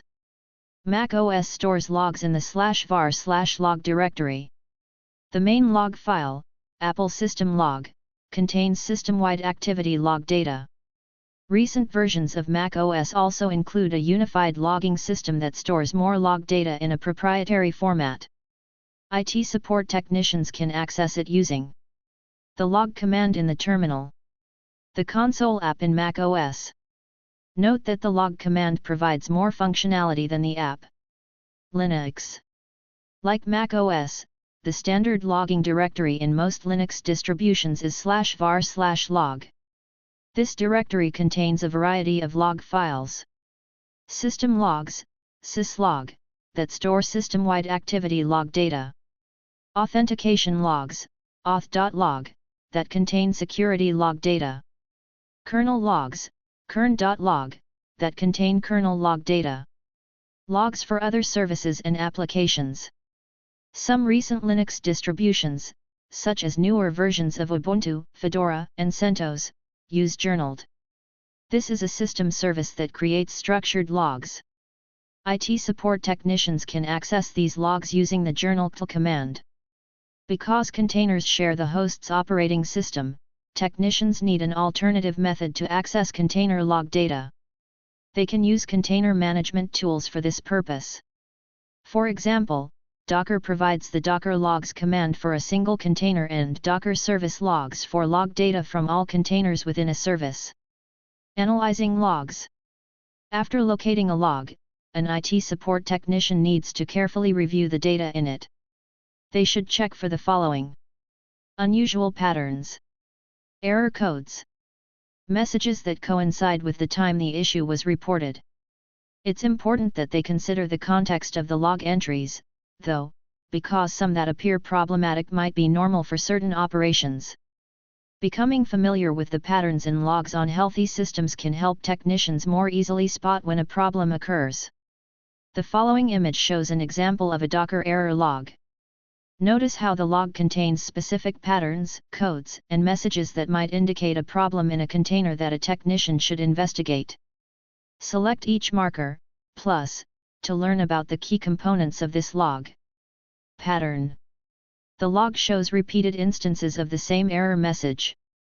Error code. This code specifically indicates that the problem is related to a timeout issue while attempting to connect to a database. Message detail. The detailed message provides further information. Additional tools. IT support technicians have other tools available to use alongside logs to troubleshoot VM and container issues. Monitoring tools. System monitoring tools that provide real-time data on system performance complement log data. This combination can offer a more comprehensive view of the system's health. Documentation. When encountering specific error codes or messages, consulting the official documentation or online resources can provide additional insights into their meaning and potential solutions. Log management tools. For more complex systems, using log management tools can help in aggregating, searching, and analyzing logs more efficiently. Best practices for using logs and error messages. Let's now review some industry best practices that Aisha, an IT support technician, follows to troubleshoot VMS and containers efficiently and effectively. Monitor and review logs regularly to catch issues early. Aisha sets up a schedule to regularly check logs. She uses a script that automatically scans through the /var/log/syslog directory in her Linux VMS for any critical errors or unusual activity. The script sends a summary report to her email. A series of logs, with the one in the center colored red and expanded under a magnifying glass. Keep logs organized and archived for future reference. Aisha organizes logs by date and type and sets up a log rotation policy to archive older logs. For her Docker containers, she configures Docker to automatically rotate logs when they reach a certain size. She archives these logs to a cloud storage service so she can refer back to older logs if she identifies a long-term issue or needs to audit past system performance. A stack of log files surrounded by arrows and labeled log monitored through log rotation is shown next to another stack of log files inside a folder labeled Logs Archive. Become familiar with typical log entries and messages. Aisha spends time studying the normal log entries for her systems. She creates a document that lists common log messages and their meanings for both her Linux VMS and Docker containers. This document helps her quickly distinguish between routine operational messages and potential red flags. She also conducts regular training sessions for her team to familiarize them with these log entries. A document icon titled List of Common Logs and Their Meanings. It displays various logs as small boxes labeled Log 1, Log 2, Log 3, and so on, each accompanied by a descriptive meaning. Use monitoring tools in conjunction with logs. Aisha integrates system monitoring tools with log analysis. For example, she uses an analytic and monitoring tool, such as Grafana, to visualize data in the log and system metrics in real time. This integration with Grafana enables Aisha to correlate spikes in resource usage, such as CPU or memory, with specific log entries. This gives Aisha a more comprehensive understanding of the system's health and behavior. A computer screen displays files being investigated using a magnifying glass with a check mark on the lens. Consult official documentation for error codes and messages. Whenever Aisha encounters an unfamiliar error message or code in her VM or container logs, she consults the official documentation. For example, if she finds a specific Docker error code, she checks the Docker documentation to find its cause and potential fixes. She also maintains a repository of helpful links and resources for quick reference. A log file icon with an error symbol over one corner. Implement log management tools for complex systems. For her larger and more complex systems, Aisha implements a centralized log management tool. These tools enable her to aggregate logs from multiple sources, making it easier to search, analyze, and visualize log data across the entire infrastructure. 3 separate logs from different sources are processed into one single log. Logs and error messages are indispensable tools for IT support technicians managing VMS and containers. They can effectively troubleshoot these complex systems by effectively identifying, accessing, and interpreting these resources. Now that you've learned about best practices for using logs for troubleshooting, let's dive deeper into common issues and troubleshooting techniques for VMS. Troubleshooting virtual machines. Troubleshooting VM software presents unique challenges that are rooted in the complexity of emulating entire operating systems on top of physical hardware. IT support technicians need to take a systematic approach when troubleshooting the software. The troubleshooting process involves checking different layers of the virtualization stack, from the hypervisor settings to the integrity of virtual disks and files. Woman working on a laptop in an office. Here are some common issues that IT support technicians encounter with VMS. Resource allocation. When resources are not properly allocated or when there are conflicts with the host system's resources, VMS might suffer from performance bottlenecks. Network connectivity. Because virtual networks require correct configuration to facilitate communication between VMS and the outside world, troubleshooting any network connectivity issues within virtualized environments can be complex. Integrated tools. Ensuring the seamless operation of integrated tools that enhance VM performance, such as VMware tools or Hyper-V integration services, adds another layer of potential problems. Data integrity. Virtual disk corruption can lead to data integrity issues, making the troubleshooting process a multifaceted challenge that requires a deep understanding of both the physical and virtual computing environments. Troubleshooting techniques. IT support technicians can use a few key troubleshooting techniques when they encounter VM issues. Restart or reboot the VM. Sometimes, the simplest solution, such as restarting or rebooting the VM, can resolve issues. When the issue is affecting more than one VM or when the hypervisor is behaving erratically, restarting the hypervisor software is recommended. Check hypervisor settings. The hypervisor is the foundation of virtualization, so IT support technicians must ensure that they correctly configure its settings. Often, the issue they encounter suggests the settings they need to check. VMS are unable to start. Check resource allocation, such as CPU or memory. VMS have no network connectivity. Check network adapters and virtual switches. VMS perform poorly. Check storage I/O control settings. VMS cannot communicate with each other. Check network isolation settings. VMS failed during live migration. Check migration settings. VMS time drift. Check time synchronization settings. VMS suffer from unexpected reboots. Check high availability settings. Data store access issues. Check storage adapters and paths. Hardware devices not available in the VM. Check pass-through/hardware acceleration. Verify virtual disk and file integrity. Virtual disks are the storage media for VMS and need to be in good health. IT support technicians can use tools provided by the hypervisor to check the integrity of virtual disk files. Keep hypervisor and VM tools updated. Keeping software up to date is important to address bugs and improve performance. IT support technicians can use the following steps to keep the VM software up to date. Check for and apply updates to the hypervisor software to patch any known vulnerabilities and improve stability. Update the VM tools or guest additions within the VMS to ensure compatibility and performance optimization. By diligently focusing on these areas, technicians can effectively troubleshoot and maintain the software backbone of the virtual infrastructure, ensuring that VMS and containers run efficiently and securely. Checking virtual machine snapshots. Checking virtual machine snapshots is a critical part of VM management. A VM snapshot captures the exact state of a VM at a specific point in time, including the VM's power state, disk state, and hardware configuration. IT support technicians can use VM snapshots as instant backups. Using hypervisor software, they create and store a copy of the VM at that moment. If the VM later encounters issues, the technician can revert it to the state when they took the snapshot. This helps minimize disruptions that issues can cause.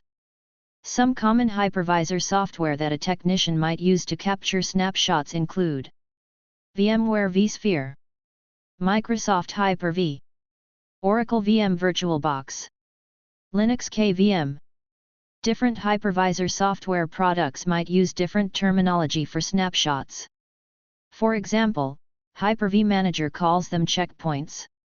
Technicians should inspect the creation and status of snapshots to ensure that they are successfully taken and available for use when needed. When checking snapshots, it's important for technicians to check the following items. Snapshot name and description. This helps to identify the purpose of the snapshot. Creation date. This indicates when the snapshot was taken. Snapshot hierarchy. In some systems, technicians can nest snapshots. When nesting snapshots, IT support technicians need to understand the hierarchy to ensure they restore the intended snapshot. Snapshot size. Large or numerous snapshots can consume significant storage space. Important, while snapshots are valuable for VM management, over-reliance on them can lead to performance degradation. How many snapshots technicians create and retain over time is dependent on their environment, how much downtime they can afford, and the other fail-safe methods they have in place. Technicians should generally only create enough snapshots to ensure they have limited downtime and have regular backups of data and other items that might be on a VM. They should delete snapshots once they are no longer needed. Regularly reviewing and managing snapshots helps maintain VM performance and storage efficiency. Now that you have learned about troubleshooting virtual machines, let's explore how to troubleshoot containers. Troubleshooting containers. Troubleshooting containers often involves troubleshooting the components that make up the container ecosystem. These components include the container software, container runtime settings, container orchestration platform, container logs, images, and registries. Let's review the troubleshooting techniques to apply to these container issues. Checking container software. The software that manages the containers can present unique troubleshooting challenges to an IT support technician. Review the following to learn about the potential problems and the components to check. Select each card with a potential problem to reveal the component S to check.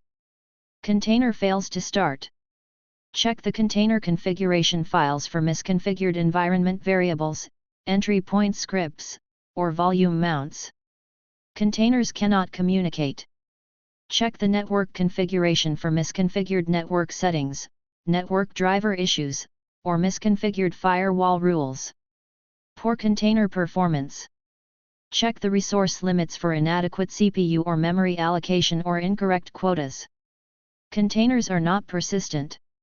Check the storage and volumes for improperly mounted volumes, persistent storage not configured, or data loss during container restarts. Containerized apps are not secure. Check the security profiles and policies for insufficient user permissions, insecure container images, or missing security patches. Orchestration issues.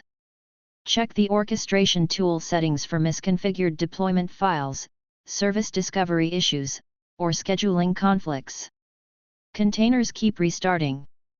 Check the health checks and restart policies for failed health checks, aggressive restart policies, or application crashes within the container. Inconsistent environment across containers. Check the image versions and registries for the use of the latest tag leading to version discrepancies or untracked changes in container images. Logging issues. Check the logging drivers and configuration for misconfigured logging drivers, log rotation issues, or insufficient log levels. Checking container runtime settings. A container runtime is like a container's execution engine. IT support technicians use them to create, manage, and execute containers.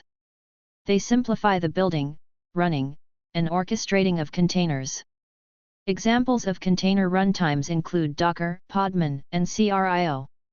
It is important that IT support technicians properly install and configure a container's runtime to ensure smooth and error-free container operation. Verify installation.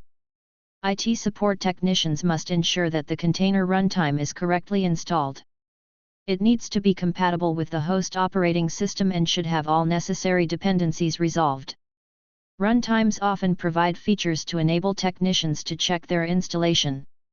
For example, the command docker inspect my_container returns information about a Docker container that can help a technician investigate the container installation. Configure network settings. Technicians should check the network configuration of the container runtime.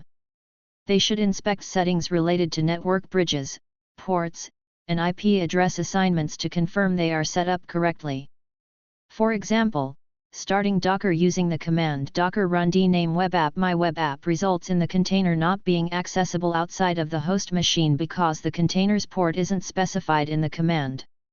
However, running docker run dname web app p80:80 my web app will indicate to the host to use port 80, making the container accessible outside of the host machine. Allocate resources. Containers share the host system's kernel, but IT support technicians can allocate CPU and memory resources to them. They should check resource allocation settings to prevent overcommitment and ensure that containers have enough resources to operate efficiently. They can use tools such as groups and runtime-specific commands to manage and limit the resources available to each container. For example, using the docker command, docker run dname my_limited_container CPUs equals 0.5 m256 m my_image limits the CPU and memory usage of the container named my_limited_container.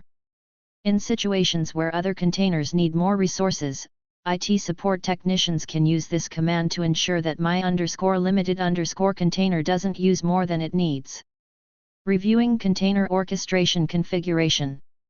IT support technicians use container orchestration platforms such as Kubernetes, Docker Swarm, and OpenShift to manage the deployment and scaling of containers. They can also use them during troubleshooting to perform the following. Verify cluster health. IT support technicians can verify the health and status using the orchestration platform's control panel. They should check for any reported issues in the scheduler, controller manager, or API server. Verify service discovery and networking. Technicians should make sure that the service discovery mechanisms are functioning correctly so that containers can find and communicate with each other. They should check that networking plugins and settings are correctly applied and in line with cluster networking policies. Confirm storage configuration. Technicians should also confirm that the storage configurations and persistent volumes are correctly set up. This includes verifying access to block storage, object storage, or shared file systems that containers might depend on for persistent data. Monitoring container logs and events. IT support technicians can monitor container logs to gather insights into application behavior and potential issues. To access container logs, they can use commands such as docker logs or use the orchestration software's dashboard. They should also check for system events related to container starts, stops, and restarts. Orchestration tools often provide an events log or stream that technicians can monitor for unusual patterns or error messages. Inspecting container images and registries. Container images and registries also provide useful troubleshooting information. Check image integrity. Technicians should check the integrity of container images. They need to ensure that they pull images from a trusted registry and that there are no errors during the image pull process. Verify registry configuration. If they are using private registries, technicians need to verify the configuration and accessibility. They should confirm that the registry is up, authentication is working, and network policies are configured to enable the runtime or orchestrator to communicate with the registry. By thoroughly inspecting these areas, technicians can troubleshoot and resolve issues within containerized environments, ensuring the seamless deployment and operation of container applications.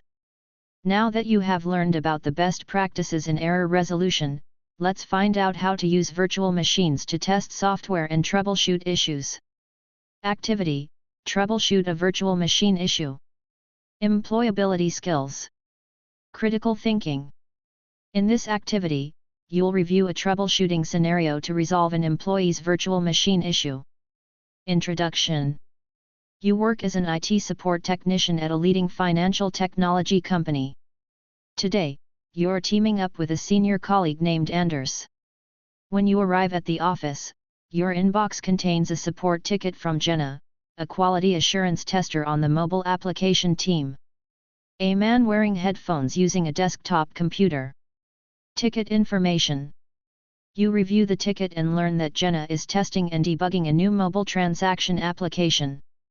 She is testing the application on a VM customized for testing that is a mirror of the production environment. But she's encountering significant issues with the application. The new application frequently crashes during specific tests.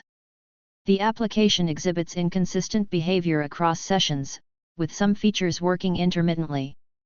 The response time of the app is noticeably slow, particularly when simulating multiple concurrent transactions.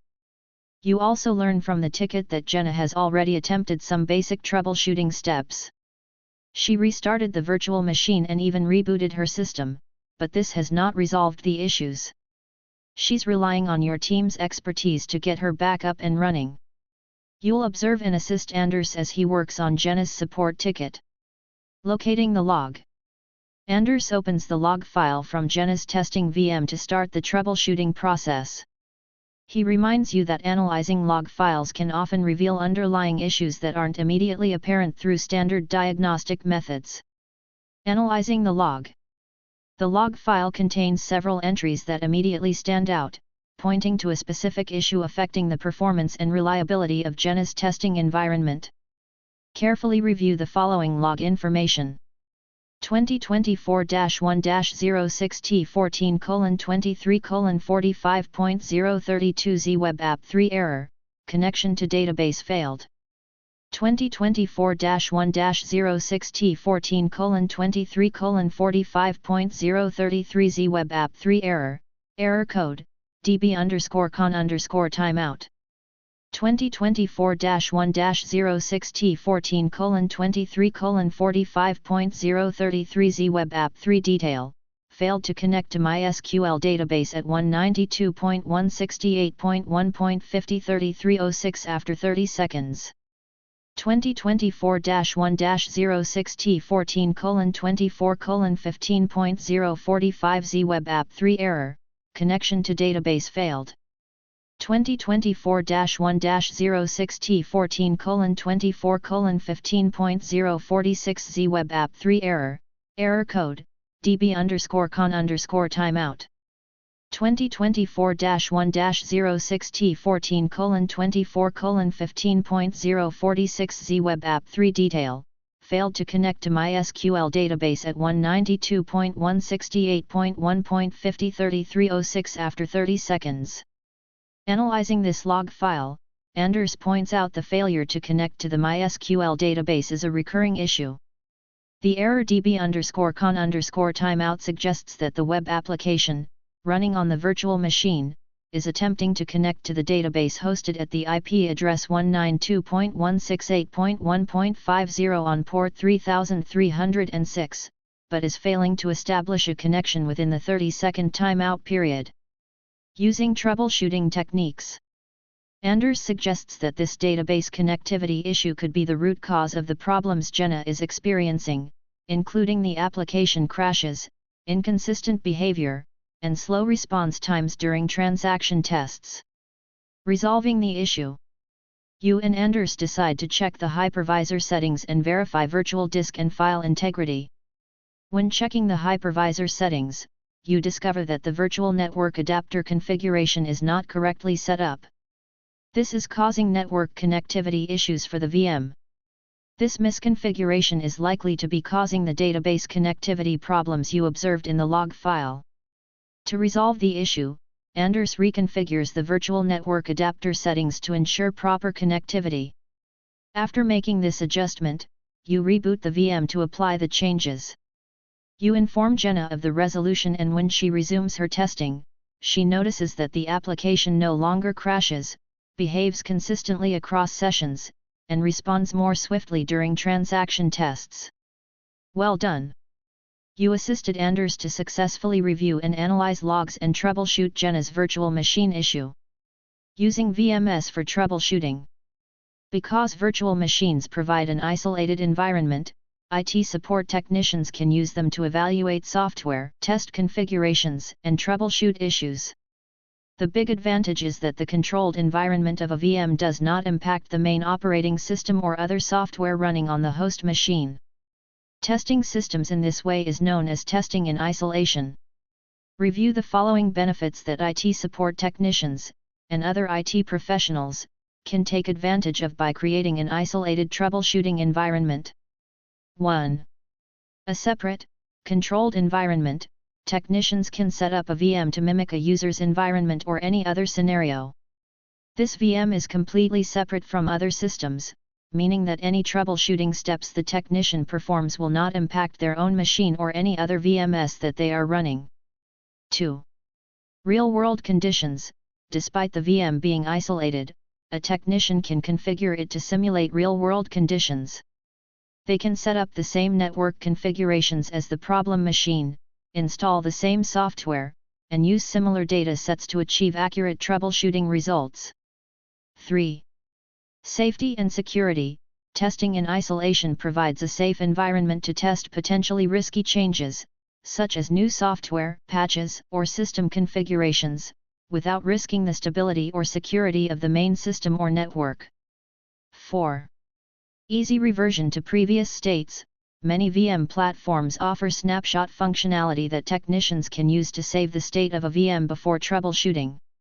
If something goes wrong during troubleshooting, they can quickly revert the VM back to its previous state, eliminating the need for complex rollbacks. 5.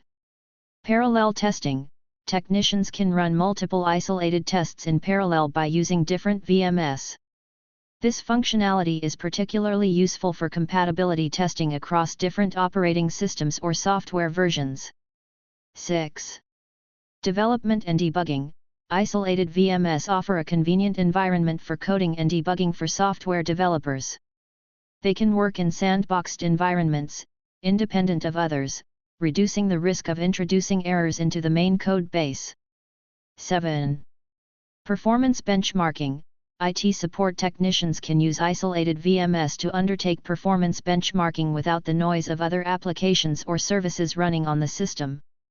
This provides a clearer picture of how any changes they make will impact performance. In summary, testing in isolation with VMS is a powerful strategy that offers safety, accuracy, and efficiency in complex IT environments. It enables technicians to make changes and test changes without risking the stability or integrity of their primary systems. Career Management Highlight: IT Support Career Path. Career Management Highlight: the growing need for IT support technicians makes it a promising career path. Demand for IT support technicians is expected to grow by 21% above the U.S. national growth rate by 2033. State of the Tech Workforce, CompTIA, March 2023, opens in a new tab. IT support technicians are responsible for setting up and configuring hardware, providing user support and training, securing and monitoring data and cloud resources, and troubleshooting issues. The work requires various skills and personal characteristics, some of which you might already have. IT support technicians do not always have traditional 4-year college degrees. They come from diverse backgrounds. You might be starting your career, transitioning jobs, or beginning a second career. IT support jobs expand beyond the tech sector. Financial institutions, health organizations, manufacturing companies, public works, and most other industries have IT support technicians. Jobs range from entry-level technicians to senior-level IT managers.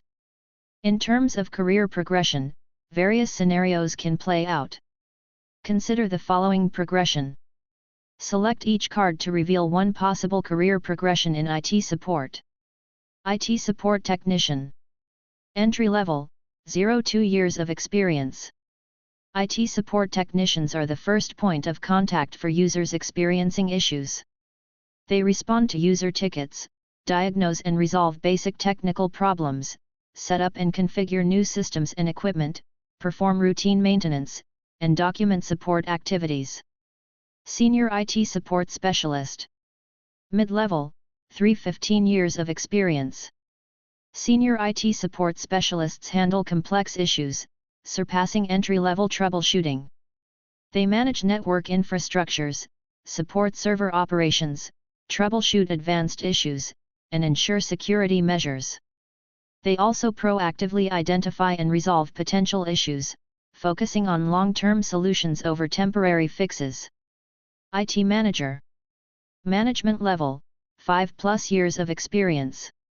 IT managers lead the IT department by overseeing its operations, setting strategic direction, and ensuring technology resources meet the organization's needs. They might plan and manage IT projects, develop and oversee IT policies and systems, manage the IT budget, and make decisions on technology investments. Not every IT support technician's career follows the same linear progression.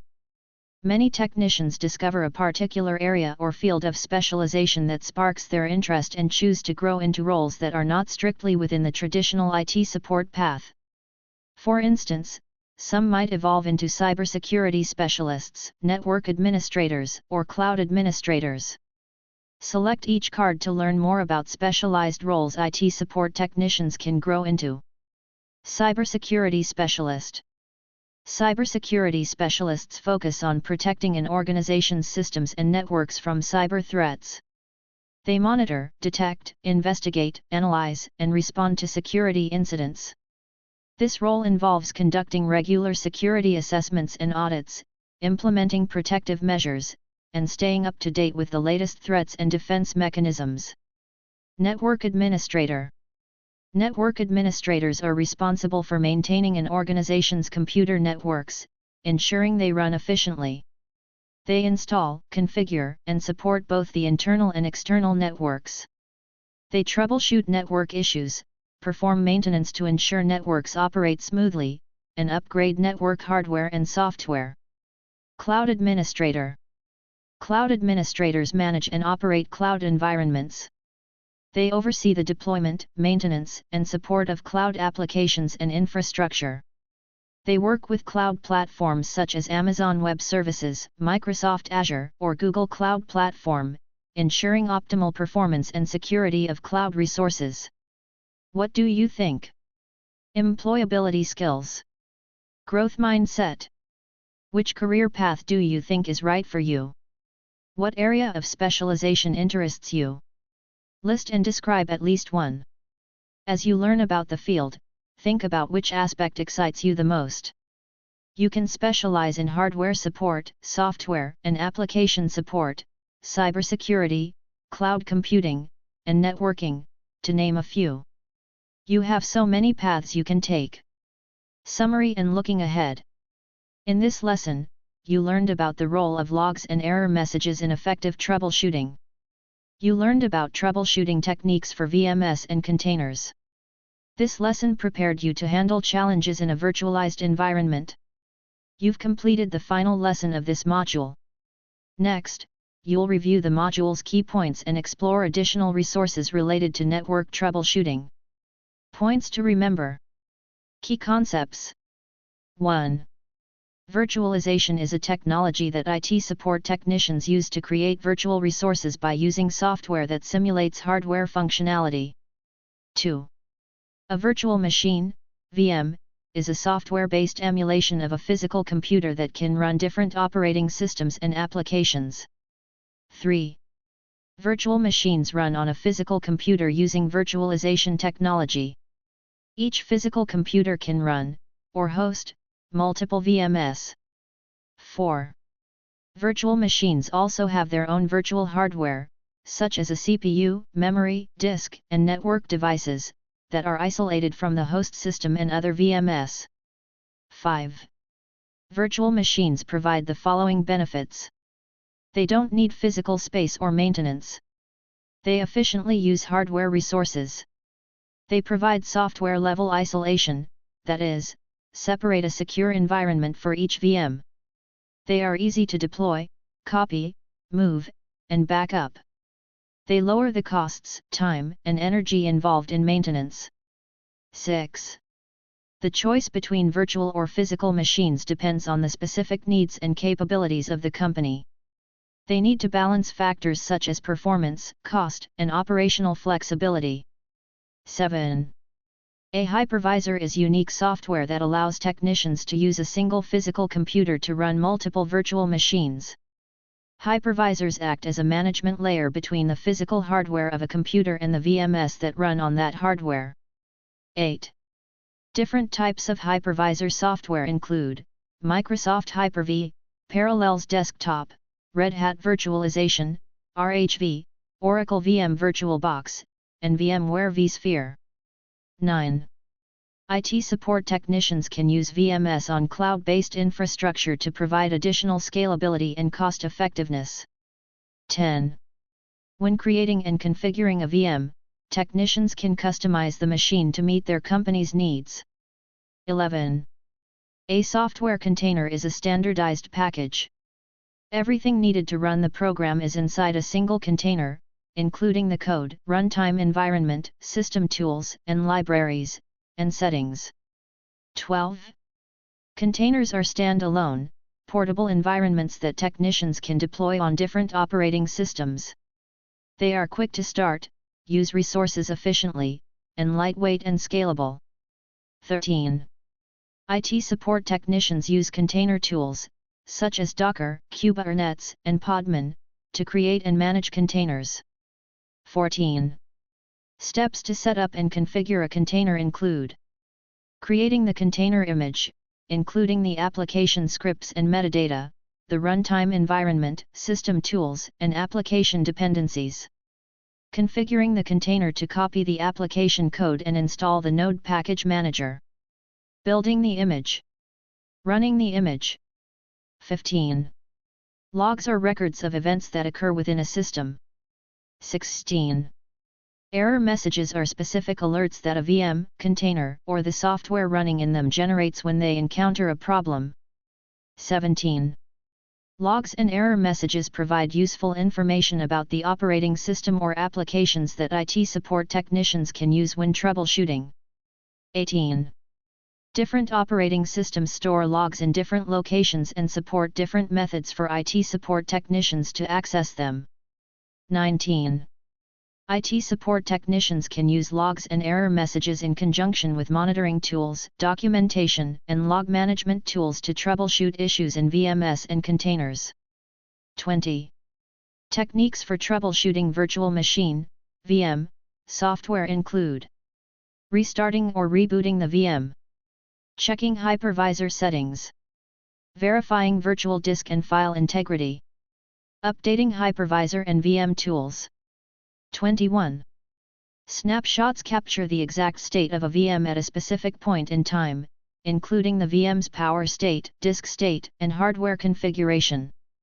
They allow IT support technicians to revert to a previous state if changes lead to unexpected issues, thereby ensuring system stability and minimizing disruptions to operations.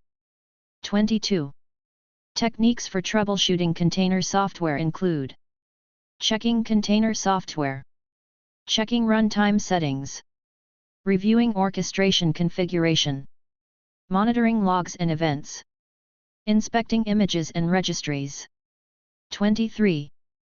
Testing in isolation refers to using the isolated environment of a VM to evaluate software, test configurations, and troubleshoot issues without impacting the host operating system or other software running on the physical machine. Big ideas. In addition, you explored or practiced these skills. Employability skills. Critical thinking. Select hypervisor software based on a scenario. Choose between containers and virtual machines for a given scenario. Select an appropriate container tool for a given scenario. Select troubleshooting techniques for virtual machine issues. Select troubleshooting techniques for container issues. Analytical thinking. Explain the concept of virtualization and its application in virtual machines. Compare virtual and physical machines. Differentiate between types of virtualizations. Identify the role of virtual machines in cloud computing. Identify the role of containers in cloud computing. Determine the process to troubleshoot issues using logs and error messages. Attention to detail, learning agility. Use Oracle VM VirtualBox to create and configure a virtual machine to run an operating system for troubleshooting. Use Visual Studio Code and Docker to set up and configure a container to replicate a development environment. Growth mindset. Consider the IT support career path and specialty areas. Collaboration and teaming. Work alongside a colleague to create and configure a virtual machine. Work alongside a colleague to set up and configure a container. Career management skills. Consider different IT support career paths and areas of specialization. Learning objectives. Now that you've completed this module, you should be able to differentiate between the roles of virtual machines and containers in modern computing.